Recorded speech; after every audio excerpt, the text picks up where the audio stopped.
இந்த கரூர் சம்பவத்துக்கு அப்புறமே எவ்வளவு பெரிய ஒரு வடிகட்டின பொய் சப்பை கட்டுன்னு தமிழக அரசின் தலையில் ஓங்கி நறுக்கு நறுக்கு நறுக்கு என்று கொட்டியதை உச்சபட்ச அதிகார மயக்கத்தில் இருந்து பேசினாரோ அரசியல் ஆதாயம் தேடுற ஆட்டத்தை ஆடத் தொடங்கிவிட்டார் முதல்வர் அவர். காவல்துறைக்கு நடித்துட்டு மக்கள் தீர்ப்புக்கு தலை வணங்குகிறோம். இந்த அறிக்கையை வெளியிட்டு அறிவாலயத்துல போய் ஓடி ஒளிஞ்சுப்பாங்க. இப்பவே ரெடி பண்ணி வச்சுக்கோங்க அந்த அறிக்கையை. எப்படி மக்கள் தீர்ப்புக்கு தலை வணங்குகிறோம். என் நெஞ்சில் குடியிருக்கும் என்னுடைய தோழர்களுக்கும் தோழிகளுக்கும் தமிழக மக்களுக்கும் என்னுடைய வணக்கம். நம்ம குடும்ப உறவுகளை இழந்ததுனால சொல்ல முடியாத வேதனையிலும் வலியிலும் இவ்வளவு நாளா இருக்கும். அப்படிப்பட்ட அந்த சூழல்ல நம்ம சொந்தங்களின் மனம் பற்றி இருக்க வேண்டியது நம்மளுடைய கடமை. அதனாலதான் அவங்களோட சேர்ந்து அமைதி காத்து. ஆனா இப்படி அமைதி காத்து வந்த நேரத்துல நம்மளை பத்தி வன்ம அரசியல் வலைகள், அர்த்தமற்ற அவதூறுகள்னு இந்த மாதிரி நிறைய விஷயங்கள் நம்மளை பத்தி பின்னப்பட்டன, பரப்பப்பட்டன. சட்டம் மற்றும் சத்தியத்தின் துணை கொண்டு துடைத்து எறிய தான் போறோம். தமிழக சட்டமன்றத்தில் நமக்கு எதிராக நிகழ்த்தப்பட்ட ஓர் உரை ஒரு நாகரிக பதிலடி கொடுக்கணும்னு நான் நினைக்கிறேன். அரசியல் செய்ய விருப்பமில்லை, அரசியல் செய்ய விருப்பமில்லைன்னு அடிக்கடி சொல்ற முதல்வர் நம்மளை குறிப்பிட்டு பல்வேறு அவதூறுகளை பதிவு செய்வதன் வாயிலாக பெருந்தன்மையை பேரளவில் மட்டுமே பேசும் முதல்வர் 15/10/2025 அன்னைக்கு தமிழக சட்டமன்றத்தில் நமக்கு எதிராக பேசிய பேச்சில் எவ்வளவு வன்மத்தை கக்கியுள்ளார் என்பதையும் எப்படிப்பட்ட ஒரு அரசியல் செய்ய முயல்கிறார் என்பதையும் தமிழக மக்கள்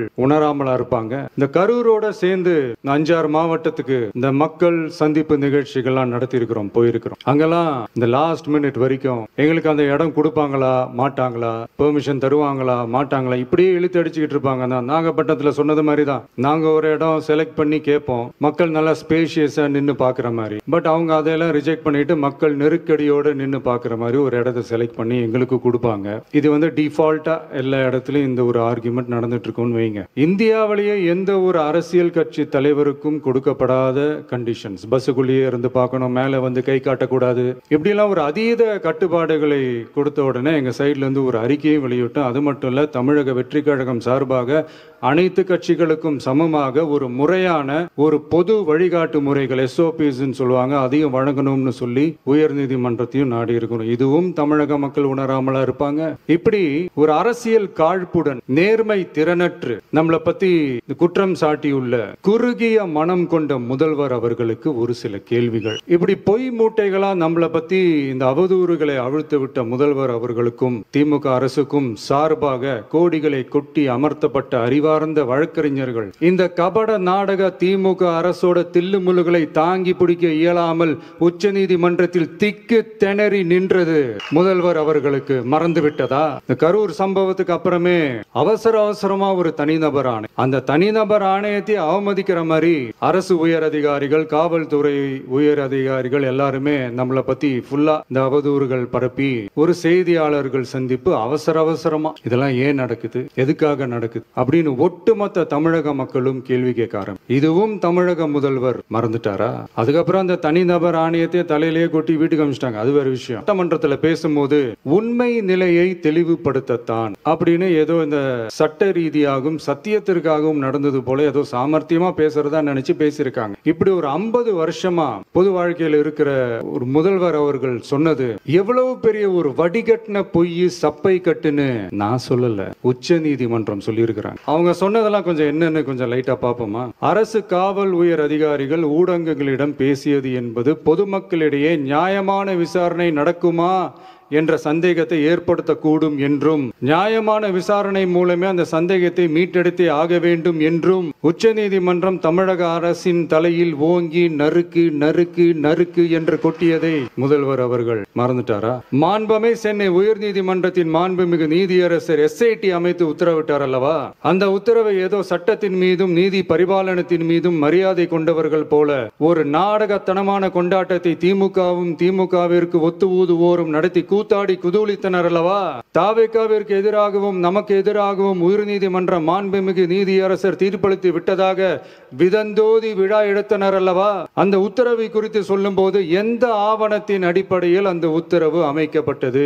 நான் கேட்கல, உச்ச நீதிமன்றம் கேட்டிருக்கிறாங்க. The judgment is completely silent about how learned single judge arrived at such a conclusion and what material was pursued by the court என்று உச்சநீதிமன்றம் உரத்த குரலில் கேள்வி கேட்டது.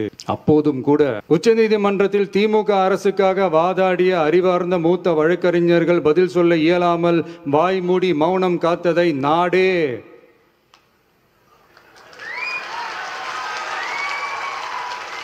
பார்த்ததல்லவா? இதையும் முதல்வர் அவர்கள் மறந்துட்டாரா? Such petition ought to be dealt with by the division bench, registering as public interest litigation in right earnest and not to be dealt with by a single bench. அதாவது பொது வழிகாட்டு முறைகளான SOP அமைக்கப்பட்டு வெளியிட வேண்டும் என்ற கோரிக்கையுடன் வந்த ரிட் மனுவை நீதிபதிகள் டிவிஷன் பெஞ்ச் தான் கையாள வேண்டும், தனி நீதிபதி பெஞ்ச் கையாள கூடாது என்றும் உச்சநீதிமன்றம் சொன்னதல்லவா? அது மட்டுமா, கோரிக்கையே இல்லாமல் SIT அமைக்கப்பட்டது எந்த வகையில் சரி என்றும் கேள்வி எழுப்பியது உச்சநீதிமன்றம். இது எல்லாமே அறியாமலோ இல்ல அறியாதது போலவோ உச்சபட்ச அதிகார மயக்கத்தில் இருந்து பேசினாரோ முதல்வர் அவர்கள்? மனிதாபிமானம், அரசியல் அறம், மாண்பு இதெல்லாம் எதுவுமே இல்லாம வெறும் பேச்சில மட்டுமே பேசிக்கிட்டு அரசியல் ஆதாயம் தேடுற ஆட்டத்தை ஆடத் தொடங்கிவிட்டார் முதல்வர் அவர்கள். இதெல்லாம் என்ன உங்களுக்கு புதுசா என்ன? 1969க்கு அப்புறமே எப்போ கட்சி அவங்க கைக்கு வந்ததோ, இன்னும் குறிப்பா சொல்லணும்னா 1972க்கு அப்புறம் கேள்வி கேட்க ஆளே இல்லாம போச்சுல, அதுக்கப்புறமே இந்த திமுக தலைமை இப்படிதானே இருக்குது. இப்ப நாங்க கேட்டோமே இந்த சில கேள்விகள், இதெல்லாம் நான் கேட்கல, சுப்ரீம் கோர்ட் கேட்டிருக்கு. இதனால என்ன புரிய வருது? இந்த கவர்மெண்ட் நடத்துற அந்த விசாரணை மேல சந்தேகம் ஏற்படுதுன்னா அதுக்கு என்ன அர்த்தம்? உங்க மேல நம்பிக்கை இல்லைன்னு அர்த்தம். இதெல்லாம் ஏன் எதுக்காகன்னு முதல்வர் அவர்களுக்கு புரியுதா? சுப்ரீம் கோர்ட் சொன்னதோட மட்டும் இல்ல, நிஜத்திலும் இன்னைக்கு மக்களுக்கு இந்த கவர்மெண்ட் மேல இருக்கிற நம்பிக்கை மொத்தமாக மண்ணுக்குள் புதைந்து விட்டது. இதுவாவது முதல்வர் அவர்களுக்கு புரியுதா? புரியலனா 2026 தேர்தல்ல இந்த திமுக தலைமைக்கு மக்கள் இன்னும் ஆழமா அழுத்தமா புரிய வைப்பாங்க. அப்ப கூட இவங்க என்ன பண்ணுவாங்க தெரியும்ல, 5 வருஷத்துக்கு ஒரு வாட்டி பழக்க தோஷத்துல ஒரு அறிக்கையை ஒண்ணு வெளியிடுவாங்கல்ல, மக்கள் தீர்ப்புக்கு தலை வணங்குகிறோம் அப்படின்ட்டு அந்த அறிக்கையை வெளியிட்டு இப்ப அறிவாலயத்துல போய் ஓடி ஒளிஞ்சுப்பாங்க. இப்பவே ரெடி பண்ணி வச்சுக்கோங்க அந்த அறிக்கையை. எப்படி? மக்கள் தீர்ப்புக்கு தலை வணங்குகிறோம், மக்களோட கை கோர்த்து நிப்போம், மக்களோட களத்துல போய் நிப்போம், நம்ம பயணத்துல தடம் மாறவே மாட்டோம். இப்பவும் சொல்றேன், 2026ல 2 பேருக்கு நடுவுலதான் போட்டியே. ஒண்ணு, இன்னொன்னு இந்த போட்டி இன்னும் ஸ்ட்ராங்கா மாறப்போகுது.